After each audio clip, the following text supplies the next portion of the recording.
हज़रत आयशा रज़ियल्लाहु अन्हा से मरवी है कि हम घर में बैठे हुए थे और दोपहर का वक़्त था, और तिबरानी ने हज़रत अस्मा की रिवायत नकल की है कि हुज़ूर सल्लल्लाहु अलैहि वसल्लम मक्का में 2 मरतबा सुबह और शाम हमारे घर तशरीफ़ लाया करते थे, मगर उस दिन ज़वाल के वक्त तशरीफ़ लाए।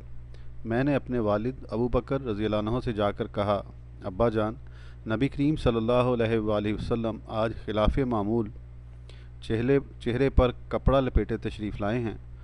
हज़रत अबू बकर रज़ियल्लाहु अन्हु ने कहा, बाखुदा हुज़ूर किसी अहम काम के लिए इस वक्त तशरीफ़ लाए हैं। हज़रत आयशा रज़ियल्लाहु अन्हा कहती हैं कि हुज़ूर इजाज़त लेकर अंदर तशरीफ़ लाए। हज़रत अबू बकर रज़ियल्लाहु अन्हु ने आपके लिए चारपाई खाली कर दी। जब हुज़ूर तशरीफ़ फरमा हो गए तो आपने फरमाया, इन दोनों को बाहर भेज दिया जाए। सिद्दीक़ अकबर रज़ियल्लाहु अन्हु ने अर्ज़ की, हुज़ूर, ये आयशा और अस्मा आप ही का घराना है।